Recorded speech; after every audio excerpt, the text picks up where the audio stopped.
모세오경은 하나의 두루마리로 되어 있습니다. 다시 말하면 한 권의 책으로 되어 있다는 것입니다. 그것을 우리가 쉽게 이해하기 위하여 창세기, 출애굽기, 레위기, 민수기, 신명기로 나눈 것입니다. 그럼 이 모세오경은 어떻게 만들어지게 되었을까를 알아야 성경 해석을 똑바로 할 수 있습니다. 우리들은 그냥 모세가 만들었다고 생각을 합니다. 그렇게 배워왔기 때문입니다.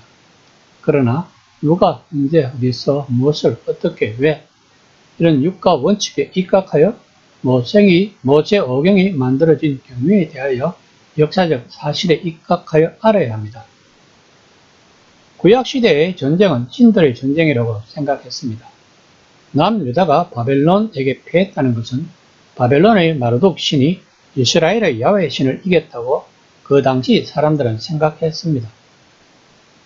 바벨론 포로는 3차에 걸쳐서 이루어졌습니다. 1차는 여호와긴 때 BC 605년, 2차는 여호와긴 때 BC 597년, 3차는 시드기야 때 BC 586이었습니다. 예루살렘에서 바벨론까지는 약 2000km가 넘는 거리였습니다. 이 먼 거리를 벗겨지고 발에 쇠고랑을 차고 끌려갔습니다. 치욕을 그만큼 준 것입니다. 이들이 바벨론에 도착했을 때 이스라엘 백성들은 바벨론 성의 화려함과 그들의 성전 규모와 화려함에 놀라서 마르둑 신에게 굴복하는 모습을 본 지배층 인사들이 이스라엘 백성들의 민족성과 그들이 믿는 야훼 신에 대하여 종교적 각성을 위하여 만들어진 것입니다. 창고 문헌은 물론 구전으로 떠도는 모세의 이야기와 야셀의 책들을 참고하여 만들어졌다는 것이 역사적 사실입니다. 우리는 왜 이런 것을 알아야 하는 것은 그래야만 성경 해석을 똑바로 할 수 있다는 것입니다. 그럼 지금 이 출애굽기를 읽는 사람들은 누구일까요? 바로 바벨론의 포로 시기 이후의 백성들이라는 것을 알고 출애굽기를 읽어야 합니다. 그들이 후손들에게 이야기하고 싶은 것은 우리가 하나님께 무엇을 잘못하여 바벨론과의 전쟁에서 패하고 포로가 되었는가를 후손들에게 가르쳐 주어서 다시는 다른 민족과의 전쟁에서 패하지 않고 하나님을 잘 섬기라는 지침서라고 볼 수 있습니다. 오늘 본문은 개구리와의 전쟁을 이야기하고 있습니다. 개구리 또한 풍요의 신입니다. 야훼 신이 애굽인들이 섬기는 풍요의 신을 이기는 것을 보여주고 있습니다. 그는 왜 10가지 재앙의 끝판왕인 장자의 죽음을 먼저 하지 않았을까 하는 의문도 있을 것입니다. 그 당시 애굽에는 인간들이 만든 수많은 신들을 섬겼습니다. 이런 인간들이 만든 수많은 신들은 다 허망하다는 것을 보여주고 있는 것입니다. 다시 말하면 바벨론 포로 시기 이후에 이스라엘 백성들에게 이제는 여호와 이외의 이방신을 섬기지 말라고 이야기해 주고 있는 것입니다. 이것은 오늘 우리 기독교인들에게도 적용되는 것이기도 합니다. 그러므로 우리가 출애굽기를 읽을 때는 바벨론 포로 시기의 이스라엘 백성들의 심정으로 읽어야 한다는 것입니다. 8장 2절 말씀입니다. 내가 만일 보내기를 거절하면 내가 개구리로 너희 온 땅을 치리라. 나일강은 정기적인 범람 후에 비옥한 토양 위로 수많은 개구리들이 기어오른 모습을 본 애굽인들은 개구리를 풍요와 다산의 상징으로 간주하고 개구리 모양의 머리가 가진 여신을 형상화해서 숭배했습니다. 8장 3절에서 4절까지 말씀입니다. 개구리가 나일강에서 무수히 생기고 올라와서 내 궁과 침실과 내 침상위와 내 신하의 집과 내 백성과 내 하덕과 내 떡 반죽 그릇에 들어갈 것이며 개구리가 너와 내 백성과 내 모든 신하에게 기어오르리라 하셨다 하라. 이는 생활의 모든 영역을 가리킵니다. 이처럼 재앙을 미리 예고하는 것은 이 재앙이 결코 우연한 것이 아니라 하나님의 철저한 계획과 섭리로 말미암은 것임을 분명히 밝히시는 것입니다. 7절 말씀입니다. 요술사들도 자기 요술대로 그와 같이 행하여 개구리가 애굽 땅에 올라가게 하였더라. 이들은 개구리들의 수요만 더 많이 늘려 개구리만 놓았을 뿐 개구리 제거 작업에는 속수무책이었기 때문에 애굽의 요술사들의 한계와 무능이 열실히 드러나는 것을 보여주고 있습니다. 즉 인간의 한계를 보여주고 있는 것입니다. 결국 8절에서 바로는 모세와 아론에게 중보기도를 청하게 됩니다. 10절 말씀입니다. 그가 이르되 내일이니라.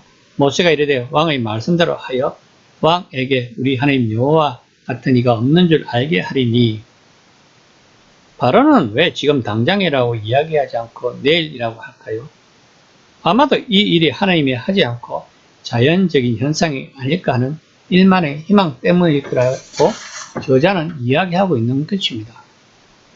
이것은 오늘 우리들에게도 적용되는 말씀입니다. 우리들은 모든 일에서 자기 합리화를 하는 경향이 있습니다. 그냥 하나님에게 무릎을 꿇으면 될 일을 그냥 한량한 자존심으로 버티는 것입니다. 8장 14절 말씀입니다. 사람들이 모아 무더기를 쌓으니 땅에서 악취가 나더라.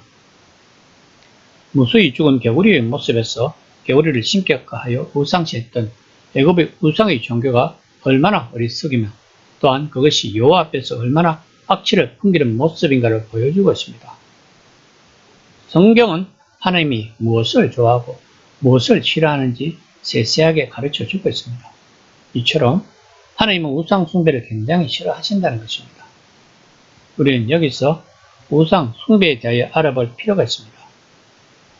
우리들이 알고 있는 것은 하나님 자리에 갖다 놓는 모든 것이 우상 숭배라고 배웠습니다. 더 근본적인 것은 고대 바벨론 종교는 바알이라는 풍요의 신을 섬겼습니다.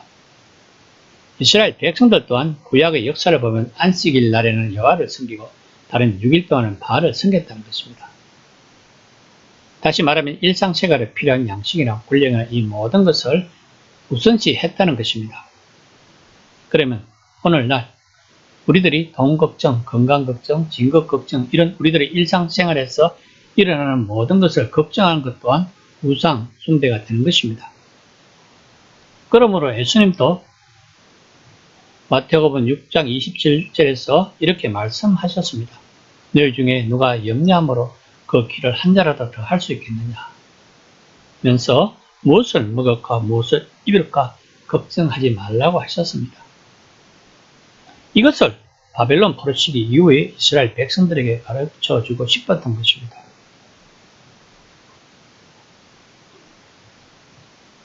(8장 15절) 말씀입니다. 마음을 완강케 하여 여호와의 말씀과 같더라. 우리 인간들이 모습이 아닐까요? 어려울 때는 하나님에게 의지하다가 어려운 시기가 끝나면 언제 그랬나 싶을 정도로 하나님을 잊어버린다는 것입니다. 이런 사실을 하나님은 다 알고 계신다고 성경 저자는 말하고 싶은 것입니다. 즉 하나님만 의지하라는 것입니다.